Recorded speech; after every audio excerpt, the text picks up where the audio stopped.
نحمده ونصلي على رسوله الكريم اما بعد فاعوذ بالله من الشيطان الرجيم بسم الله الرحمن الرحيم رب اشرح لي صدري ويسر لي امري واحلل عقدة من لساني يفقهوا قولي۔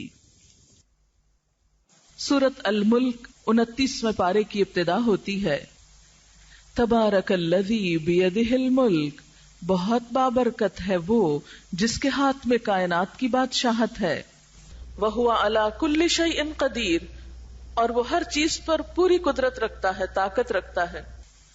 الذی خلق الموت والحیات، جس نے زندگی اور موت کو پیدا کیا۔ کیوں پیدا کیا؟ لیبلوکم، تاکہ وہ تم کو آزما کر دیکھے، تمہارا امتحان لے۔ کس بات کا امتحان؟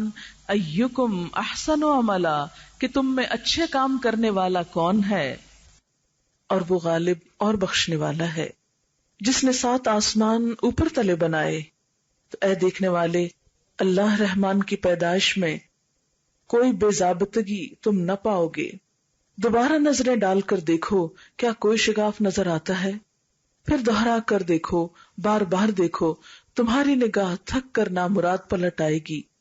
بے شک ہم نے آسمان دنیا کو چراغوں یعنی ستاروں سے آراستہ کیا، اور انہیں شیاطین کے مار بگانے کا ذریعہ بھی بنایا، اور شیطانوں کے لیے ہم نے دوزخ کا جلانے والا عذاب تیار کر دیا، اور اپنے رب کے ساتھ کفر کرنے والوں کے لیے جہنم کا عذاب ہے، اور وہ کیا ہی بری جگہ ہے۔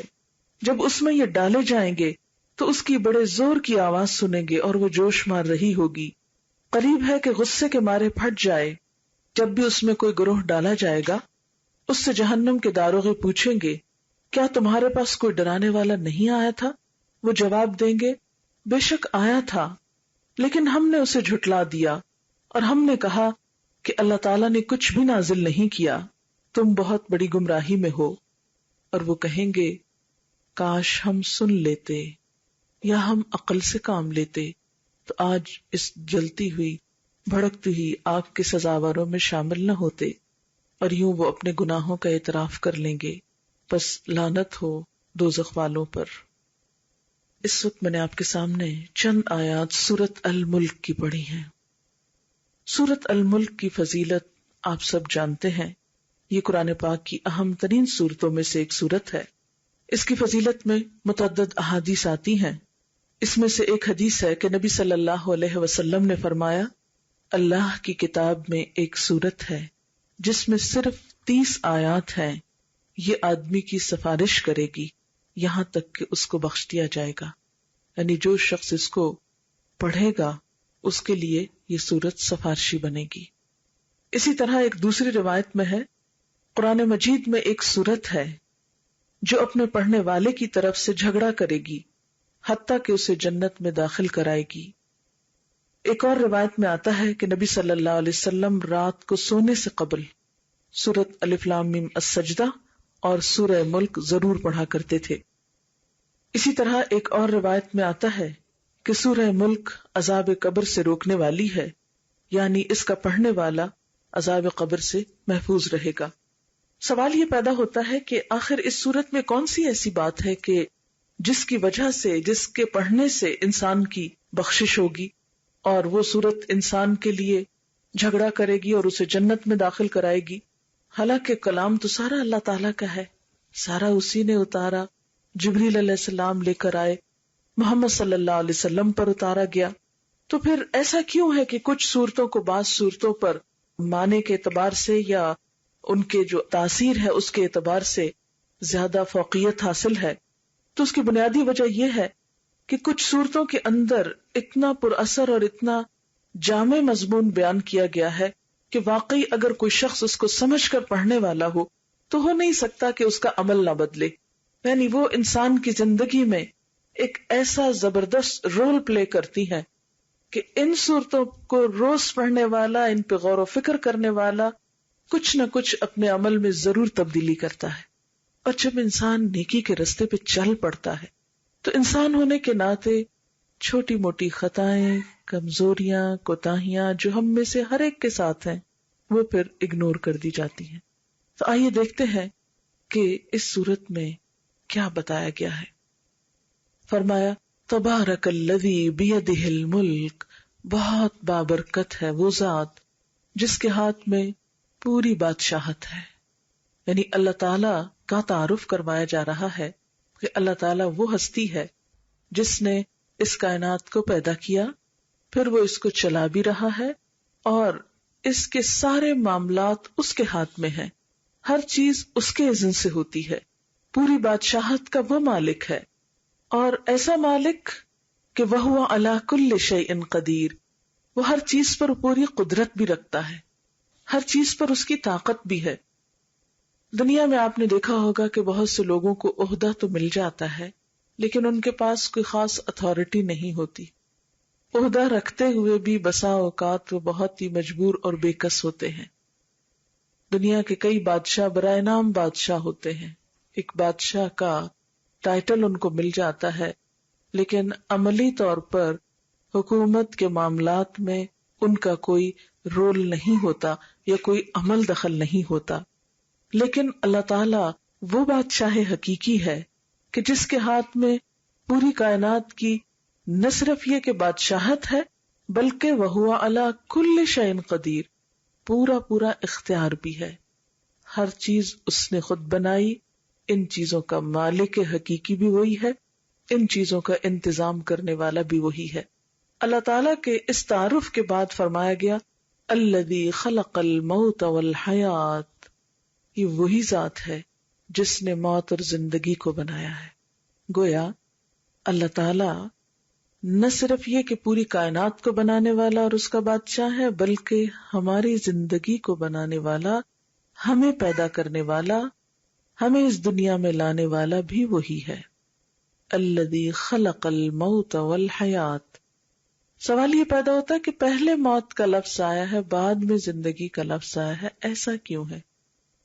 اس لیے کہ ترتیب اسی طرح ہے جیسے کہ سورۃ البقرہ میں ہی آتا ہے کنتم امواتا فاحیاکم ثم یمیتکم ثم یحییکم، تم مردہ تھے، کچھ نہ تھے، ثم احیاکم، پھر اس نے تم کو زندہ کیا، ثم یمیتکم، پھر موت دے گا، ثم یحییکم، پھر زندہ کرے گا. لہذا انسان پہلے کچھ نہ تھا، ایک طرح سے موت کی حالت میں تھا، اس سے اس کو زندگی ملی، پھر دوبارہ اس کا خاتمہ ہوگا، پھر زندگی ملے گی، اور پھر وہ زندگی ہمیشہ کی زندگی رہے گی. ہر چیز کا جوڑا ہوتا ہے نا، اور اس کے ساتھ ہی وہ کمپلیٹ ہوتی. دنیا کی ہر چیز دو میں ہے. کچھ چیزوں کے جوڑے تو ہم کو معلوم ہے لیکن کچھ کے معلوم نہیں. اللہ تعالیٰ قرآن پاک میں سورۃ یاسین میں فرماتے ہیں وَمِمَّا لَا يَعْلَمُونَ، اور ان چیزوں میں بھی جوڑے پائے جاتے ہیں جن کا تمہیں علم ہی نہیں، جن کو تم جانتے ہی نہیں. اکیلی تو صرف ایک ہی ذات ہے اور وہ اللہ رب العزت کی ہے. یکتا اور واحد اور احد صرف وہ ہے، باقی سب کا کوئی نہ کوئی سہارا یا اپوزٹ یا جوڑا موجود ہے. تو موت کا جوڑا زندگی ہے، اور پھر دوبارہ موت، اور پھر اس کے بعد زندگی، اور پھر زندگی ہی زندگی ہے. اس طرح یہ سائیکل کمپلیٹ ہو جاتا ہے. بہرحال فرمایا خلق الموت والحیات، اس نے موت اور زندگی کو بنایا. یہ جینا اور مرنا سب کچھ اس کے ہاتھ میں ہے، اس کا پیدا کرنے والا وہ ہے. جیسے صبح بھی میں نے عرض کیا کہ اگر کسی انسان سے یہ پوچھا جائے کہ تم کہاں سے آ رہے ہو اور تمہیں جانا کہاں ہے، اور وہ کہ مجھے پتہ ہی نہیں، تو آپ سمجھو گے کہ اس انسان کے پاس عقل نام کی چیز نہیں، جو یہ نہیں جانتا کہاں سے آ رہا ہے اور کہاں جانا ہے اس کو. اسی طرح اگر اس دنیا میں رہتے ہوئے ہمیں یہ نہ پتا ہو کہ ہم کہاں سے آئے ہیں، اور یہ نہ معلوم ہو کہ ہم نے جانا کہاں ہے واپس، اور آئندہ ہمارے ساتھ کیا ہونے والا ہے، تو ہمیں بھی اپنے بارے میں فکر کی ضرورت ہے. ہمیں اتنا تو معلوم ہے ہم کہاں سے آئے، ہم سب یقین اور ایمان رکھتے ہیں کہ اللہ تعالیٰ نے ہم کو پیدا کیا، اور سرسریتا یہ بھی جانتے ہیں کہ ہمیں واپس بھی اسی کی طرف جانا ہے. جب کوئی فوت ہوتا ہے تو ہم کہتے ہیں انا للہ و انا الیہ راجعون، بے شک ہم اللہ کے لیے ہیں اور اسی کی طرف لوٹ کر پلٹ کر جانے والے ہیں.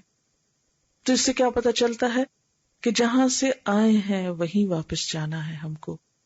لیکن یہ آنا اور جانا کس کی مرضی سے ہوا؟ ہماری اپنی مرضی سے نہیں. ہم دنیا میں پیدا ہوئے تو ہم سے پوچھا نہیں گیا تھا، ہم جب واپس جائیں گے تو ہم سے پوچھا نہیں جائے گا کہ تم آج جانا چاہتے ہو یا نہیں، بس جانا ہے، چلے جانا ہے، اسی کا حکم چلتا ہے۔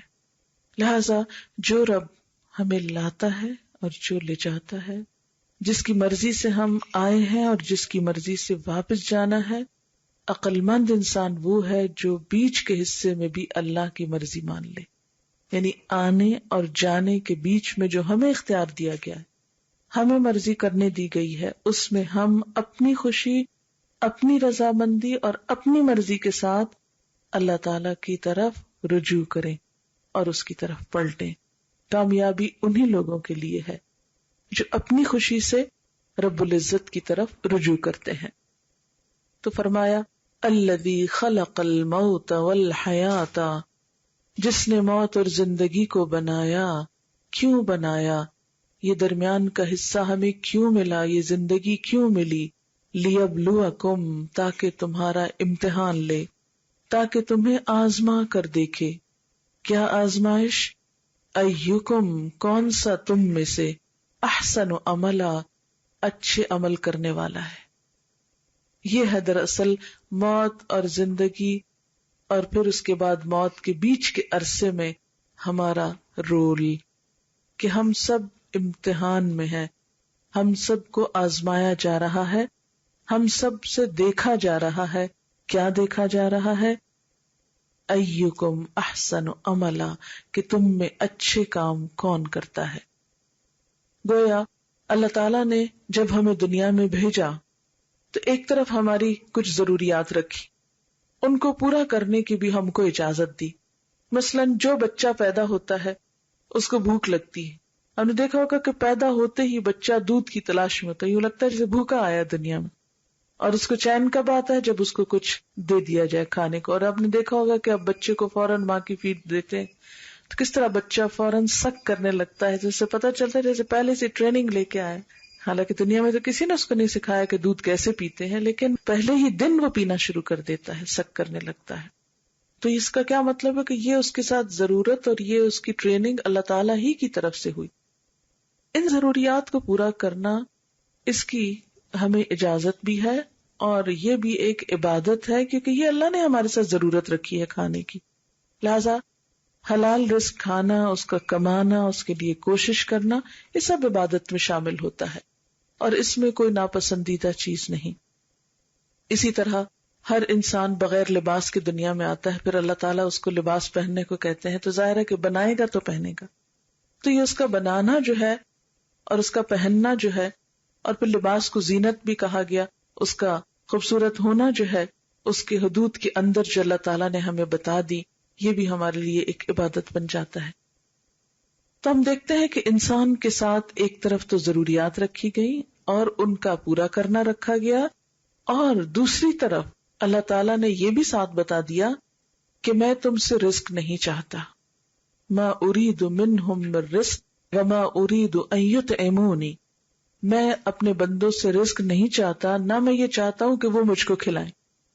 اس لیے اگر ہم کماتے ہیں، اگر ہم پکاتے ہیں، اگر ہم کھاتے ہیں، تو یہ دراصل اپنی ضرورت پوری کرنے کے لیے سب کچھ کر رہے ہیں۔ اللہ کا حق کیا ہے؟ وما خلقت الجن والانس الا لیعبدون، کہ میں نے جن و انس کو اپنی عبادت کے لیے پیدا کیا ہے۔ تو گویا ضروریات پوری کرنا اس کی مرضی کے مطابق بھی ایک عبادت ہے، لیکن اس کے ساتھ ساتھ خاص طور پر اس کی مرضی کے کام کرنا، اور وہ کام بھی کرنا کہ جو شاید براہ راست ہماری ضرورت نہیں لیکن اللہ تعالیٰ کی عبادت میں شامل ہوتے ہیں، حالانکہ اس کو بھی ہماری عبادت کی ضرورت نہیں، مگر یہ ہمارے حال پہ اور ہمارے پارٹ پہ دیکھا جاتا ہے کہ انسان کرتا کیا ہے۔ ایکم احسن عملا، تو یہ ہے دراصل ہمارا امتحان کہ تم میں اچھے کام کون کرتا ہے۔ اب یہاں پر صرف حسن کا لفظ نہیں استعمال ہوا، احسن کا لفظ استعمال ہوا، جو کہ ایک سپرلیٹو ڈگری ہے۔ احسن کا مطلب کیا ہے؟ سب سے اچھے کام کون کرتا ہے۔ ہمیں دنیا میں بھیج کر اللہ تعالیٰ ہم سے کیا دیکھ رہے ہیں؟ ایکم احسن عملا۔ لہذا ہم میں سے ہر ایک کو اللہ تعالیٰ آزما رہا ہے، دیکھ رہا ہے کہ ہم کرتے کیا ہیں۔ اب عمل کی بات ہے، یعنی کرنا، اردو میں کہتے ہیں کرنا اور عمل بھی لفظ بولتے ہیں، لیکن عربی میں عمل کا مطلب ہے ایکشنز، کہ ہمارے ایکشنز کیا ہیں. اچھا آپ ذرا غور کریں کہ ایکشن ہوتا کیا ہے؟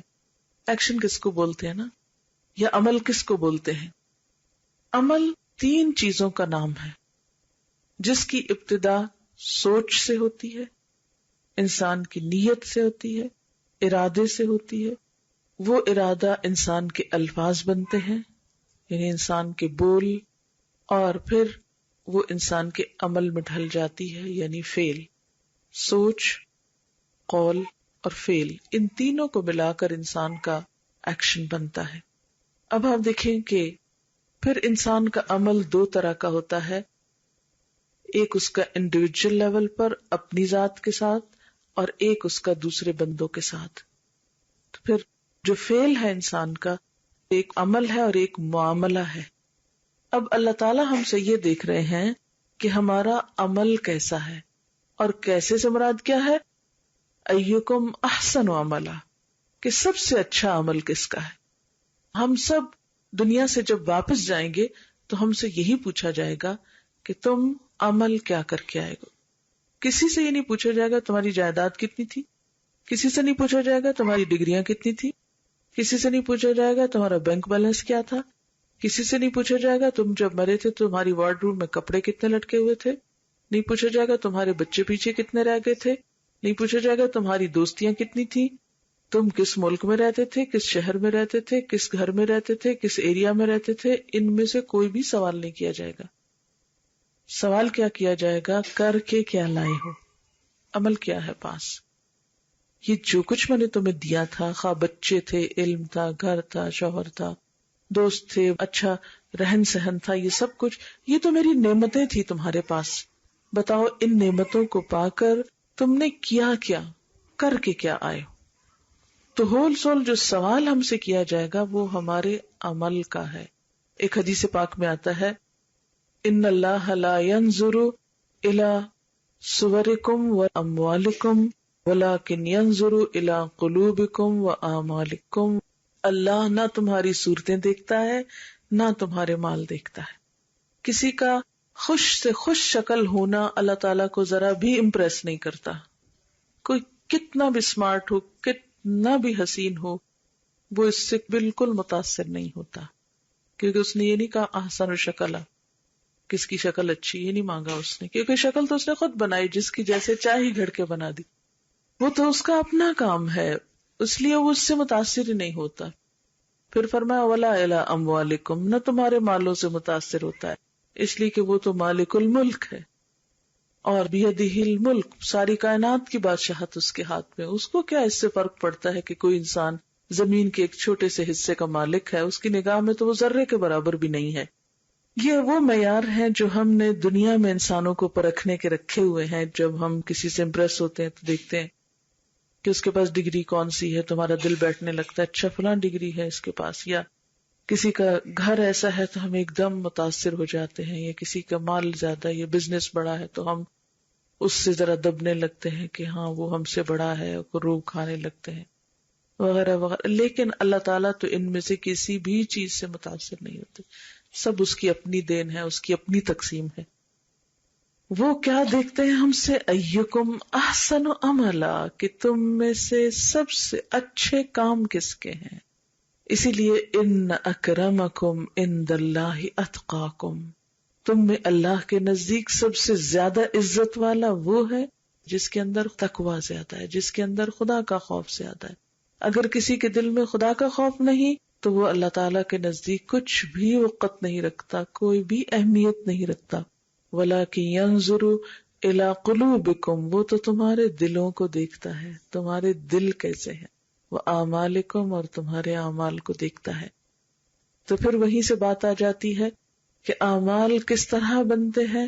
سب سے پہلی چیز اس میں انسان کی سوچ آتی ہے کہ کوئی بھی کام کیا کیوں ہے، کس نیت سے کیا ہے، کس غرض سے کیا ہے، کس سوچ سے کیا ہے.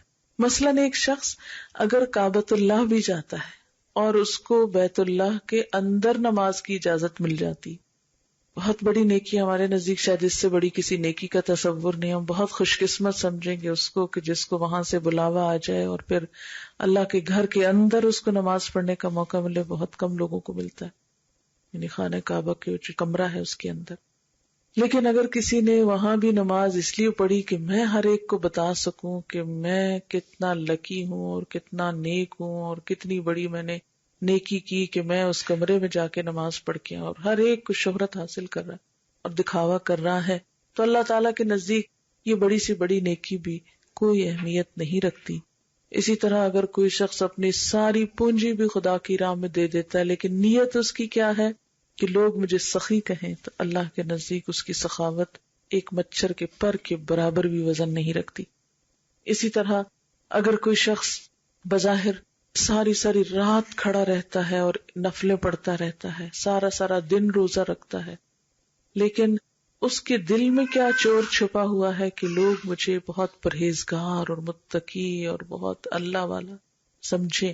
اللہ تعالیٰ کے نزدیک ایسی عبادت جو صرف لوگوں سے شہرت حاصل کرنے کے لیے اور انعام اور تعریف اور دنیا کے فائدے اٹھانے کے لیے ہو، وہ اس کے نزدیک کچھ بھی اہمیت نہیں رکھتی. اسی لیے نبی صلی اللہ علیہ وسلم نے نیت کی درستگی پر، نیت کی پاکیزگی پر بہت زیادہ زور دیا ہے اور سیدھا فرما دیا کہ انما الاعمال بالنیات، عمل کا دار و مدار انحصار تو نیت پر ہے. اگر نیت اچھی نہیں تو بڑے سے بڑی نیکی جو ہے اس کا کچھ فائدہ نہیں.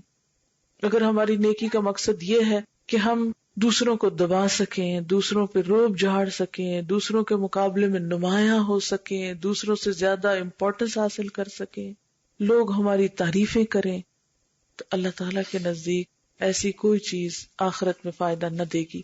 مثلاً ایک حدیث میں آتا ہے، صحیح مسلم کی روایت ہے، جس میں ایک شخص کو قیامت کے دن لایا جائے گا اور اسے اللہ تعالیٰ اپنی نعمتیں یاد کرائیں گے، وہ نعمتوں کو اعتراف کرے گا. پھر اللہ تعالیٰ اس سے پوچھیں گے کہ تم نے یہ نعمتیں پا کر میرا کیا شکر ادا کیا؟ تو کہے گا کہ یا اللہ، جو تو نے مجھے مال دیا تھا وہ میں نے سارا تیرے رستے میں خرچ کیا. اللہ تعالیٰ فرمائیں گے کہ تو نے تو اس لیے خرچ کیا کہ لوگ تجھے سخی کہیں. پھر اس طرح ایک اور شخص کو لایا جائے گا جو بہت بڑا عالم ہوگا. اللہ تعالیٰ پوچھیں گے تم نے کیا کیا میری نعمتیں پا کر؟ تو کہے گا کہ یا اللہ، میں نے تیری کتاب کو بہت پڑھا ہے، بڑی تیری کتاب کی خدمت کی. تو اللہ تعالیٰ فرمائیں گے نہیں، تو نے تو یہ سب اس لیے کیا کہ لوگ تجھے قاری کہیں، لوگ تجھے عالم کہیں، تو مجھے دنیا میں مل گیا.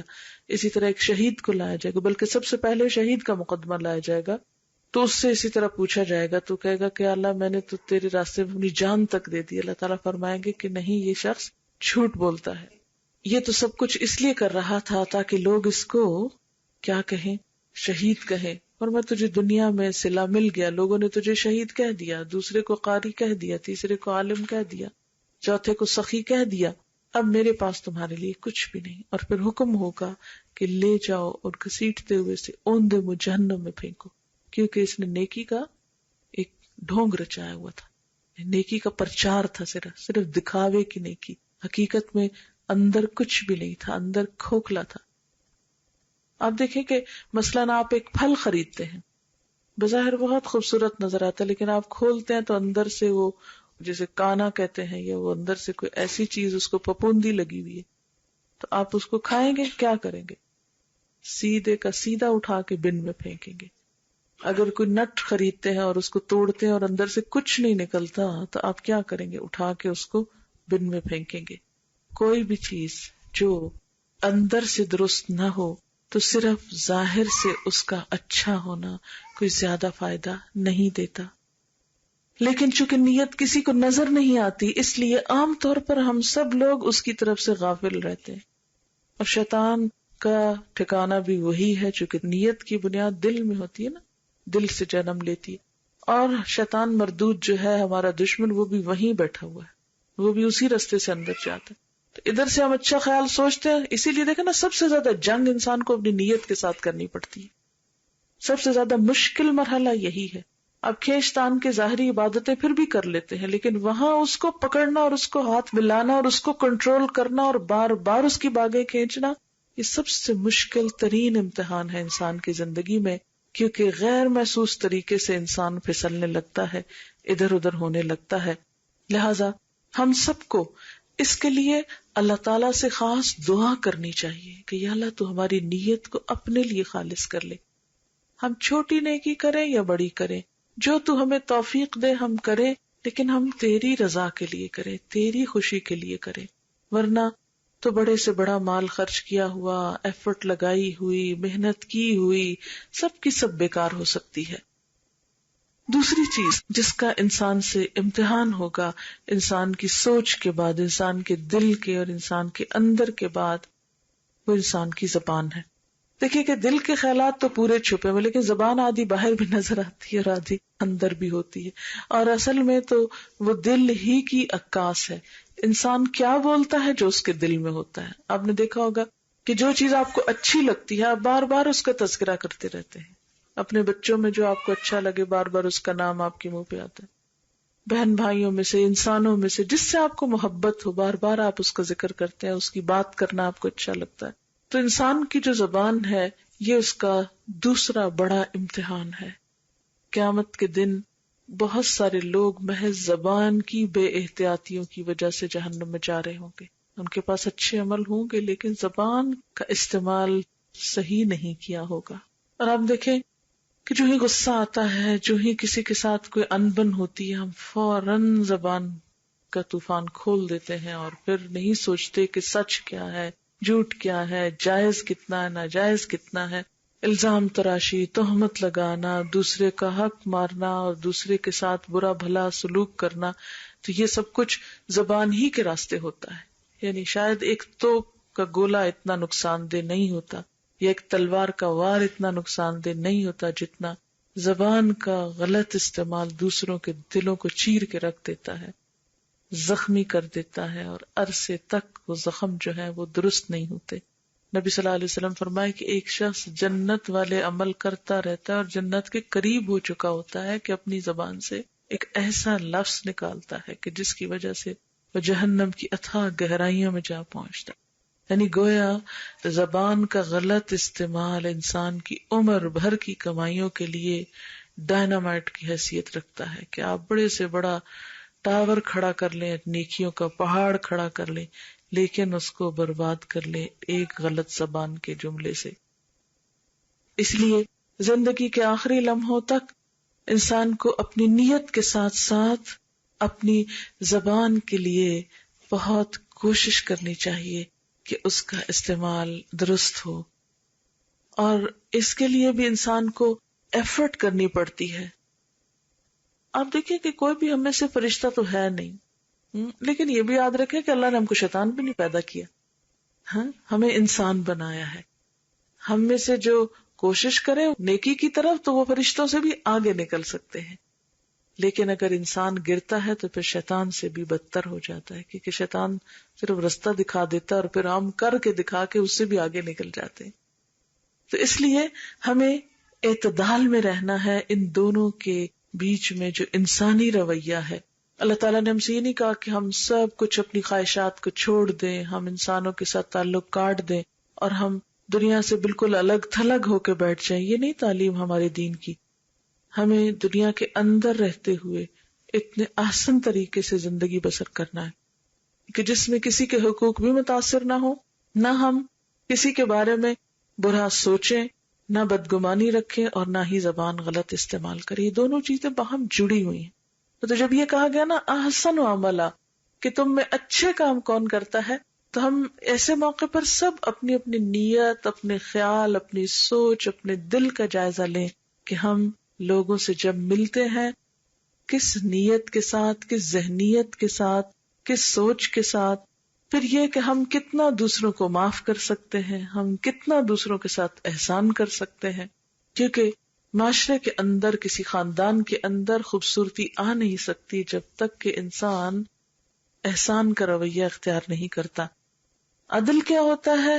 جیسا کوئی آپ کے ساتھ کرے ویسا ہی آپ اس کے ساتھ کر لیں، یعنی عدلے کا بدلہ جس کو بولا جاتا ہے. لیکن احسان کیا ہوتا ہے؟ کوئی آپ کے ساتھ برا کرے بھی تو آپ اس کے ساتھ جواباً اچھا کریں، کیونکہ احسان کا لفظ بھی حسن سے نکلا ہے.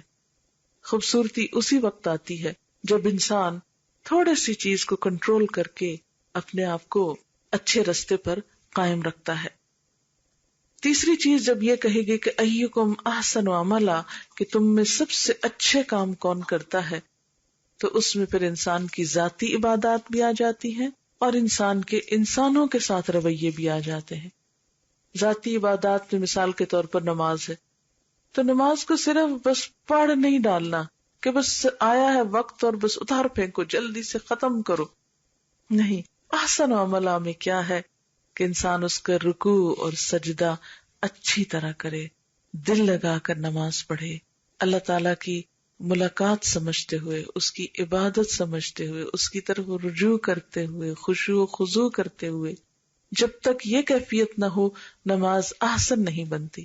اسی طرح اگر انسان اللہ کی راہ میں زکوٰۃ دیتا ہے، صدقہ خیرات کرتا ہے، تو اس میں بھی کیا ہو کہ انسان احسن طریقے سے اسے دینے والا ہو، دل کی خوشی کے ساتھ، نہ کہ دل کی تنگی کے ساتھ. اور اس میں بھی انسان صرف ردی اور بچا کھچا اور توڑ توڑ کے دینے والا نہ ہو. بعض لوگ کیا کرتے ہیں، زکوٰۃ دیتے ہیں لیکن ساری کٹھی نہیں نکالتے، سال بھر توڑ توڑ کے کوئی اس کو دیا، اس کو دیا، اس کو دیا، اپنا بجٹ نہیں خراب کرتے، دوسروں کی ضرورت کو پورا صحیح طور پر نہیں کرتے. تو زکوٰۃ کا جب ٹائم آ جاتا تو پھر ہمیں حق نہیں پہنچتا کہ اس پیسے کو ہم اپنے ہی مال میں شامل کیے رکھیں. اس کا فرض کیا ہے کہ بس یہ ہمارا رہا ہی نہیں، اب یہ دوسروں کا ہو چکا ہے، اس کو ادھر نہ رکھیں، اس کو نکال کے دے دیں جو دینا ہے. بعض لوگ پھر پوچھتے ہیں کہ اچھا کئی غریبوں کو سال بھر دینا پڑتا ہے تو پھر کیا کریں؟ تو اس میں یہ ہے کہ ان ایڈوانس آپ دیتے رہیں، لیکن جب ٹائم آ جائے، لمٹ آ جائے تو اس کے آگے پھر اس کو اپنے پاس مت رکھیں. اسی طرح اگر ہم مثال کے طور پر دوسروں کے ساتھ معاملات کرتے ہیں، یعنی اپنی ذاتی عبادت سے نکل کر جب دوسروں کے ساتھ معاملہ کرنے کی باری آتی ہے، سب سے پہلا تعلق والدین کے ساتھ ہے. قرآن پاک میں ہمیں کیا کہا گیا کہ انشکر لی ولوالدیک، میرا شکر ادا کرو اور اپنے والدین کا کرو. وبالوالدین احسانا، والدین کے ساتھ احسان کرو. اگر ان کی طرف سے کوئی تکلیف بھی پہنچتی ہے تو بھی ان کے ساتھ اچھا رویہ رکھو. پھر اسی طرح شوہر کے ساتھ بھی اچھا رویہ، بچوں کے ساتھ بھی احسن معاملہ، ہمسایوں کے ساتھ حسن سلوک. آپ صلی اللہ علیہ وسلم فرماتے کہ جبریل علیہ السلام نے مجھے ہمسایوں کے ساتھ اچھا سلوک کرنے کی اتنی تاکید کی کہ مجھے یوں لگا کہ جیسے کہ وہ ہمسائے کو وراثت میں شریک کر دیں گے یا وراثت میں حقدار بنا دیں گے. پھر اسی طرح کسی بھی انسان کے ساتھ معاملہ، مثلاً آپ کسی دکان پہ کھڑے کچھ خرید و فروخت کر رہے ہیں، وہاں بھی احسن معاملہ. کسی ٹیکسی ڈرائیور کے ساتھ معاملہ کر رہے ہیں، اس کو پے کرنے کا، کسی سے کام کروایا ہے، مثلا کسی پلمبر کو بلوایا آپ نے اور اس کی پیمنٹ کا مسئلہ ہے تو اس کے ساتھ احسن معاملہ.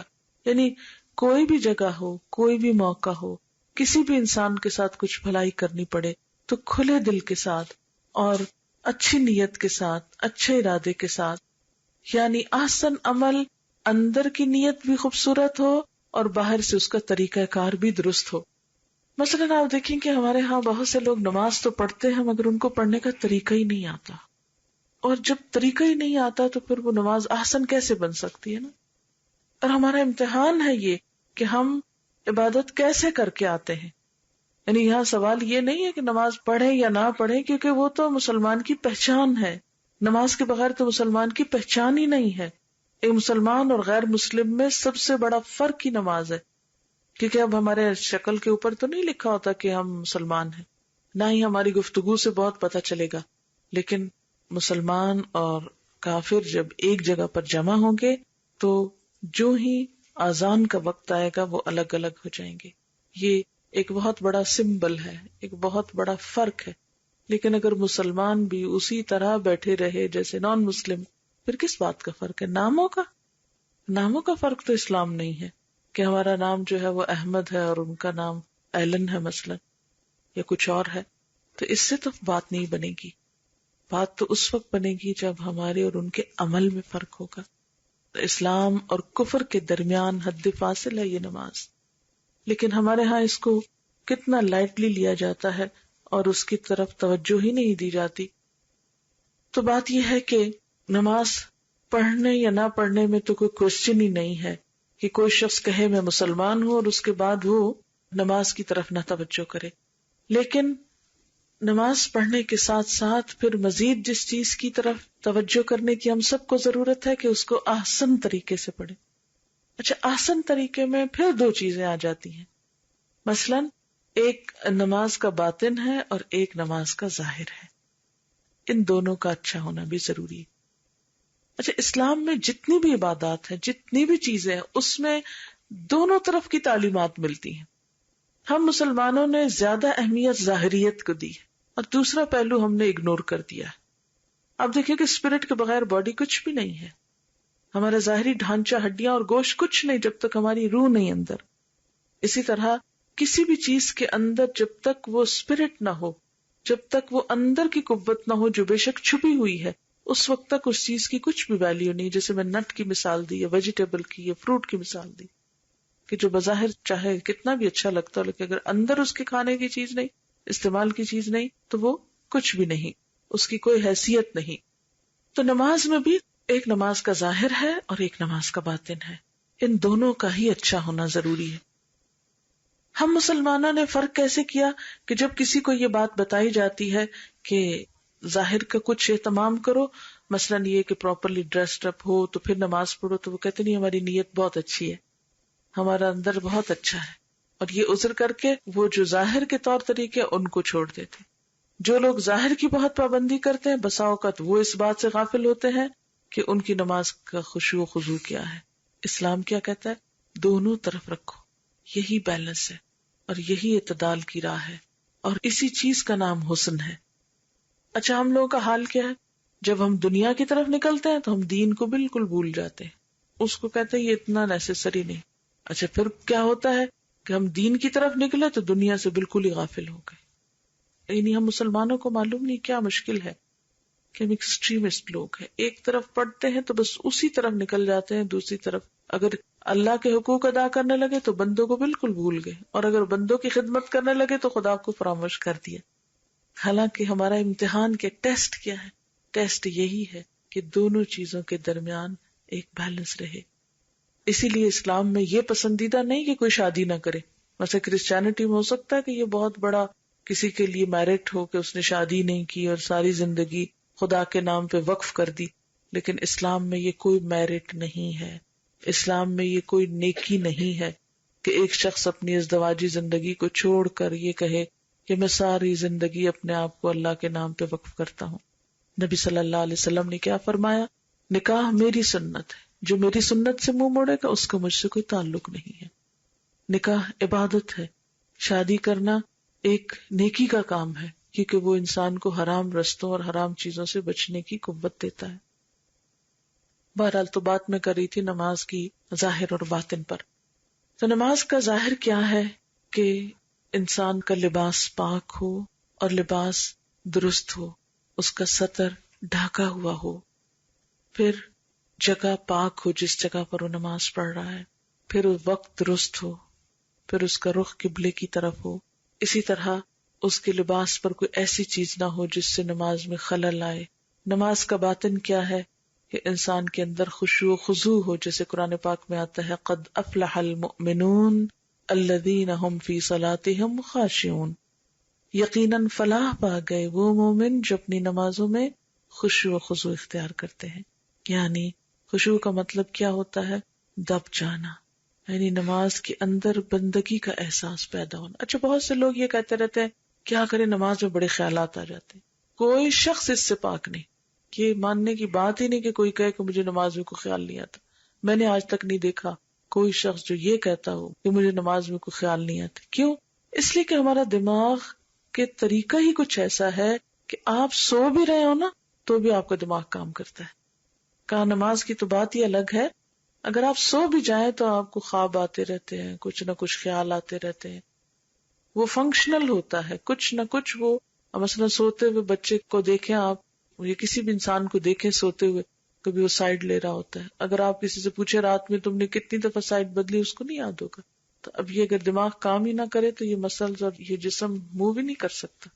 تو بہرحال جو دماغ سوتے ہوئے بھی کام کرتا ہے اور اپنا کام جاری رکھتا ہے سوچنے کا یا ہلنے جلنے کا، تو وہ دماغ کیسے ممکن ہے کہ نماز کی حالت میں اسٹل، سائلنٹ اور بالکل بے نیاز ہو جائے؟ جس چیز سے منع کیا گیا وہ یہ کہ جان بوجھ کے انسان کو ایسے خیال نہیں دل میں لانے چاہیے.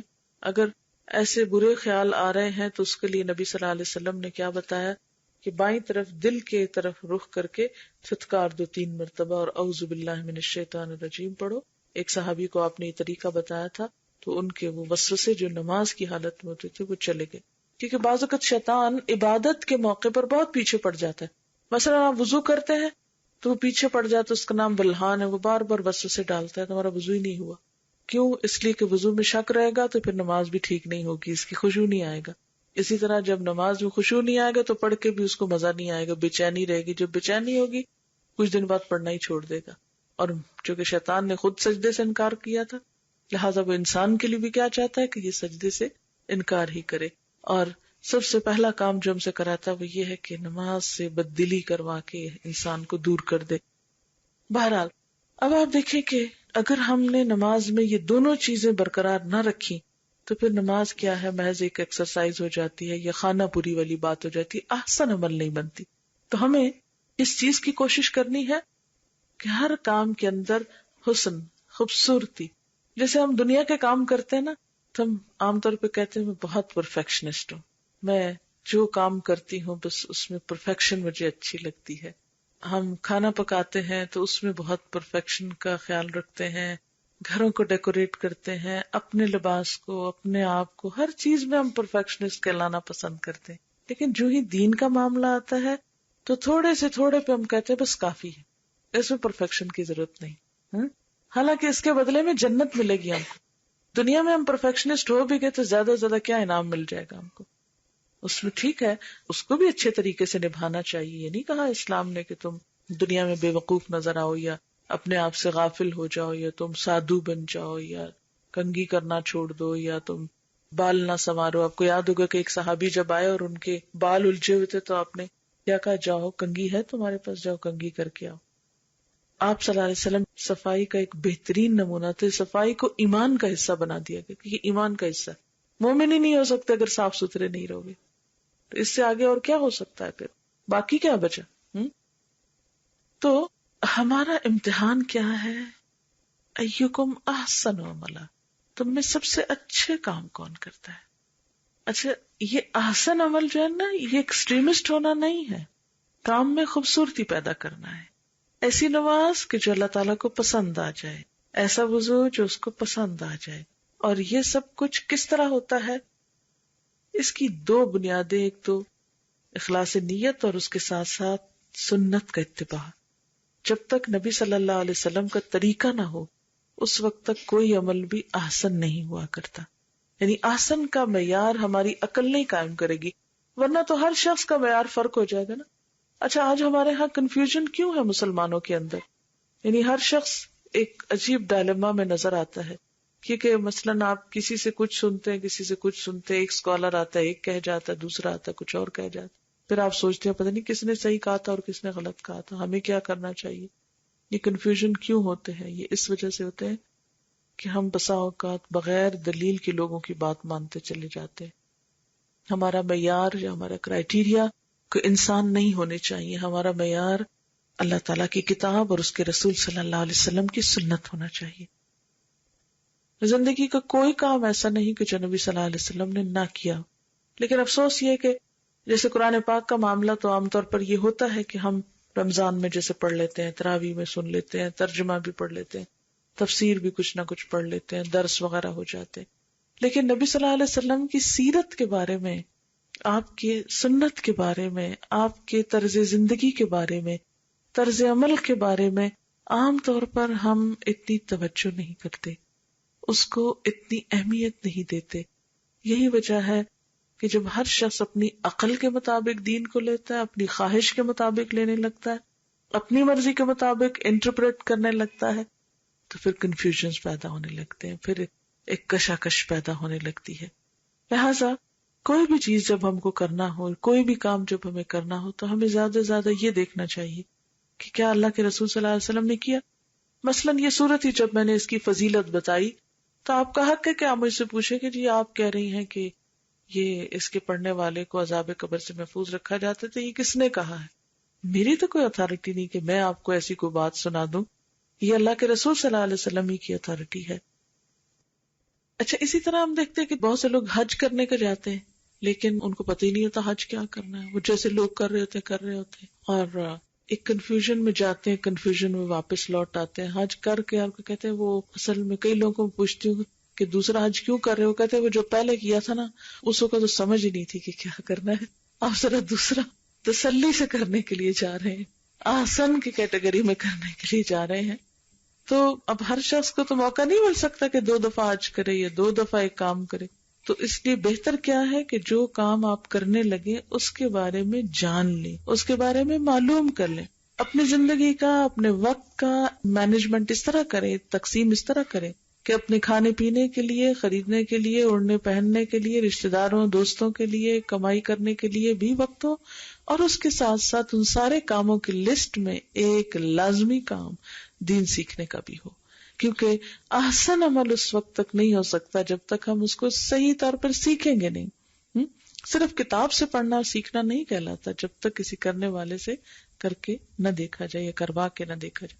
مثلا کوئی ریسیپی جب آپ کسی کتاب سے دیکھ کے اس کو تیار کرتے ہیں، اس کے ساتھ تصویریں دی ہوئی ہوتی ہیں، میجرمنٹس دیے ہوئے ہوتے ہیں، سب کچھ ہوتا ہے، لیکن وہ ٹیسٹ نہیں آتا یا وہ کانفیڈنس نہیں آتا جتنا کہ آپ کسی بنانے والے کو بناتے ہوئے دیکھ کر بنا لیتے ہیں۔ مثلاً اگر آپ اپنی بچیوں کو یہاں پر روٹی بنانے کا طریقہ لکھ کر بتائیں یا زبانی سمجھائیں کہ آٹا لے کر اس میں اتنا پانی ڈالتے ہیں، یوں گوندتے ہیں، یوں پیڑا بنتا ہے، یوں روٹی باریک ہوتی، یوں بیلنے پہ گول ہوتی ہے، پھر اتنی ہیٹ میں جو ہے وہ چولہا جلایا جاتا ہے، پھر اس کے اوپر پکائی جاتی ہے، پھر یوں پلٹی جاتی، یوں پھلائی جاتی، یوں اتاری جاتی ہے۔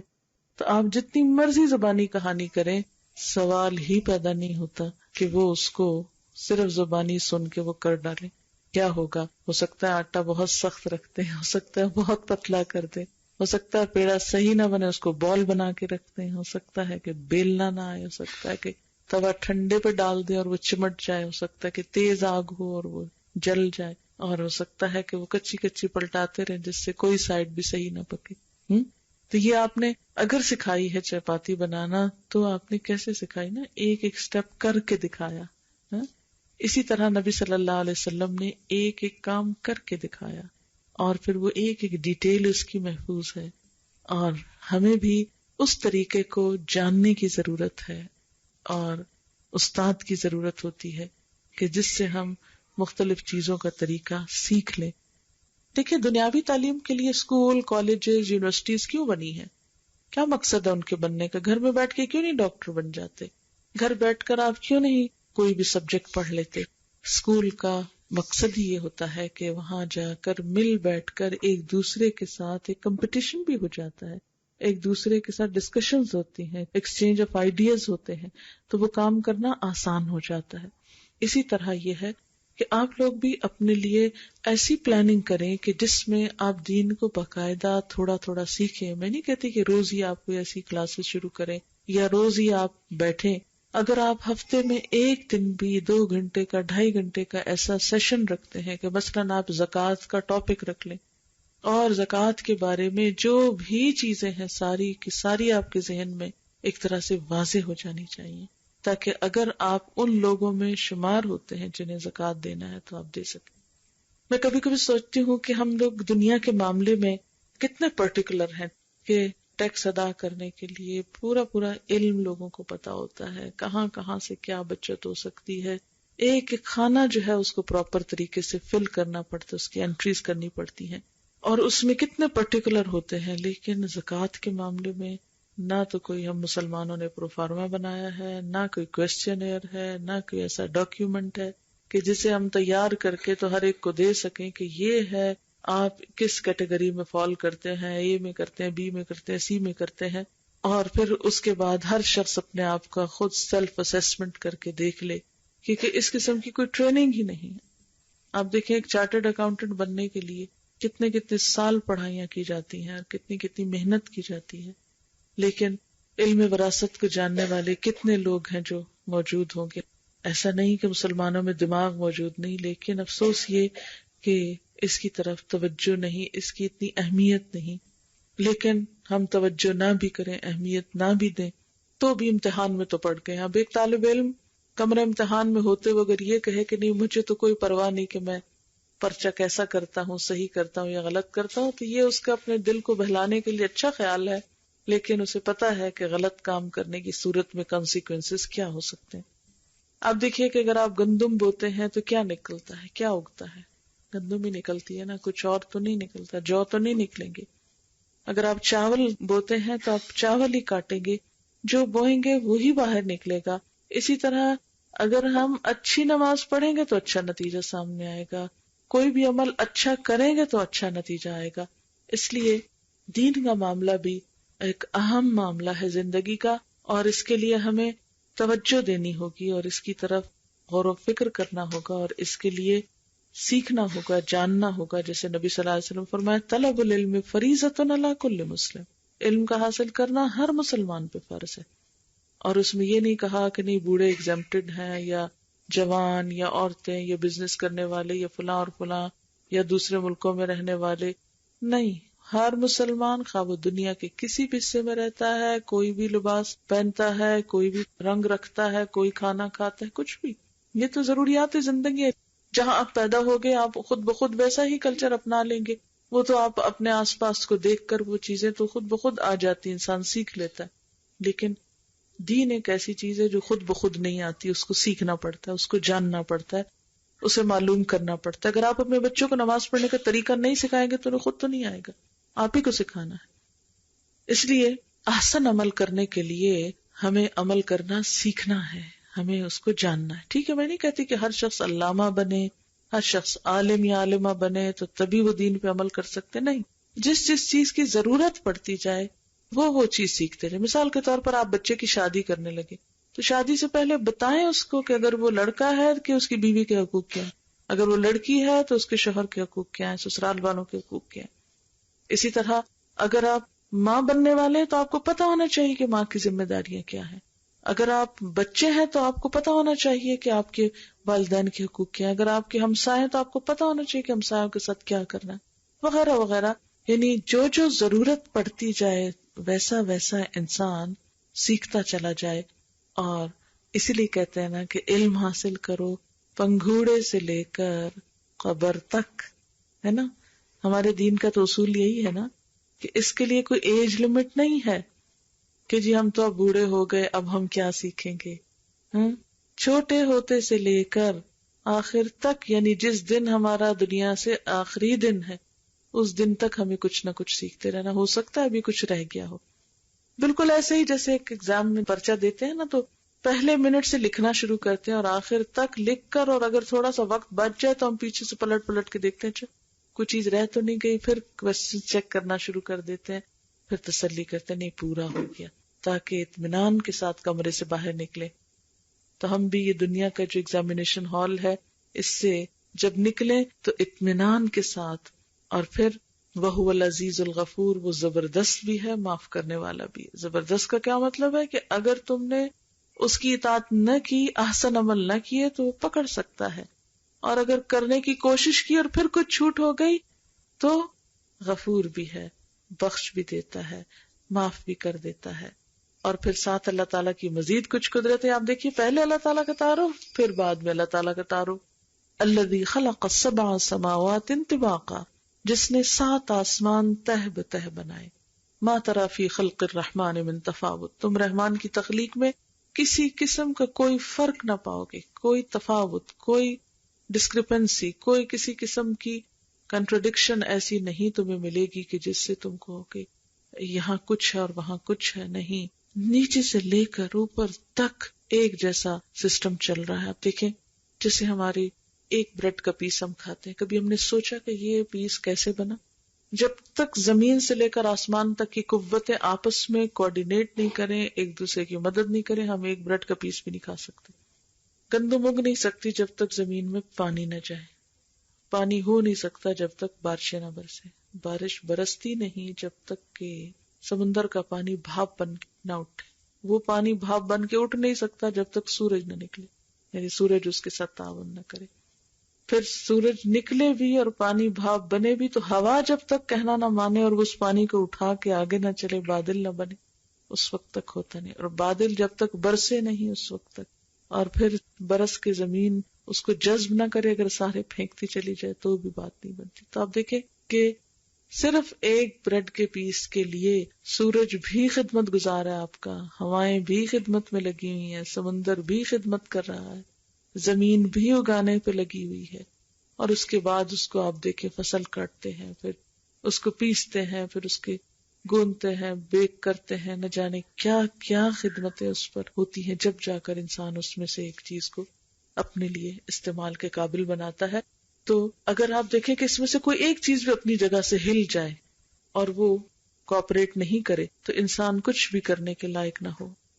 اسی لیے اللہ تعالیٰ فرماتے ثم ارجع البصر، پھر بے شک نگاہ دوڑا کے دیکھو، مرتین، بار بار دیکھو، ینقلب الیک البصر خاسئا وہو حسیر، تمہاری نگاہ تھک کر تمہاری طرف واپس آ جائے گی اور وہ کوئی بھی اللہ تعالیٰ کی تخلیق کے اندر عیب یا نقص نہیں ڈھونڈ سکتی. اسی رب نے تمہیں احسن عمل کرنے کو کہا ہے، اس کو تم دھوکہ نہیں دے سکتے، اس کو تم بھلوا نہیں سکتے، اس سے کہیں بھاگ نہیں سکتے کہ تم بے ایمانی کر کے دھوکہ کر کے اس کو نہیں اللہ تعالیٰ یہ تو ایسے ہی تھا، یہ تو بھول کے ہو گیا تھا، اور یہ میری نیت نہیں تھی، اور یہ میری مرضی نہیں تھی. جیسے ہم انسانوں کو ٹال مٹول کرتے ہیں، اللہ تعالیٰ کو ایسے ٹال مٹول نہیں کر سکیں. پھر اللہ تعالیٰ آسمان پہ ستاروں کی بات کرتے کہ دیکھو وہ ذات کون ہے جس نے بغیر کسی سہارے کے ان ستاروں کو وہاں تھام رکھا ہے، اور وہ آسمان کے لیے خوبصورتی کی چیز ہے، ستارے ٹکے ہوئے ہوتے ہیں، اور شیطانوں کو بھی اس سے مار پکایا جاتا ہے. اور پھر ساتھ ہی بتا دیا کہ کافروں کے لیے، بات نہ ماننے والوں کے لیے دوزخ کا عذاب ہے. جب اس میں ڈالے جائیں گے تو اس کے دھاڑنے کی ہولناک آواز سنیں گے، آگ کا شور سنیں گے، اور وہ جوش کھا رہی ہوگی، غصے سے پھٹ رہی ہوگی کہ یہ اب اللہ کے نافرمان، انہوں نے اللہ کی نافرمانی کیوں کی، آئیں اور میں ان کی خبر لوں. اور پھر ساتھ ہی فرمایا کہ جب کوئی جہنم میں گروہ ڈالا جائے گا تو جہنم کے جو ذمہ دار ہیں وہ پوچھیں گے تمہارے پاس کوئی ڈرانے والا نہیں ہے، تمہیں کسی نے کچھ نہیں بتایا تھا، تم بے خبر رہے. قالو، وہ کہیں گے تو تھا، لیکن ہم نے کہا اللہ نے کچھ نہیں اتارا، یہ سب مولویوں کی اپنی بنائی ہوئی باتیں ہیں. اور اس وقت کہیں گے کہ لو کننا نسمع، کاش ہم سن لیتے، سنتے تو صحیح. آج آپ دیکھیں ہم پہ سننا بھی بھاری ہو گیا، حالانکہ سننا سب سے آسان کام ہے، آپ بیٹھے رہیں لیٹے رہیں، آپ کہیں بھی ہو تو آپ سن سکتے ہیں، لیکن سب سے آسان کام بھی ہم کرنے کو تیار نہیں. دین کے معاملے میں ہم بہت کچھ سنتے رہتے ہیں، لیکن دین کی بات سننے کے لیے بھی ہمارے پاس وقت نہیں. تو آپ دیکھیں کہ جب انسان سنتا ہی نہیں تو پھر ہدایت کے راستے تو نہیں کھلتے نا. فائدہ تو اسی کو ہوتا ہے جو ایٹ لیسٹ سنے. لو کننا نسمع او نعقل، کاش ہم سنتے یا عقل سے کام لیتے، کچھ ہوش میں آتے، اپنا فائدہ نقصان پہچانتے. ما کننا فی اصحاب السعیر، ہم دوزخ والوں میں شامل نہ ہوتے. فاعترفوا بذنبہم، اس طرح وہ اپنے گناہوں کا اعتراف کر لیں گے، مان جائیں گے کہ غلطی ہماری ہے، قصور ہم میں ہے، کوتاہی ہم نے کی، غفلت ہم نے کی. لیکن اس وقت یہ اعتراف فائدہ نہ دے گا. فسحقا لاصحاب السعیر، اس وقت دوزخ والوں پہ بس لعنت ڈال دی جائے گی کہ اب اللہ کی رحمت سے محروم، وہ تو جو کچھ کر کے آئے ہو، اب تمہارے ریزلٹس ریورس نہیں ہو سکتے. وآخر دعوانا الحمدللہ، نشہد ان لا الہ الا انت، نستغفرک ونتوب الیک.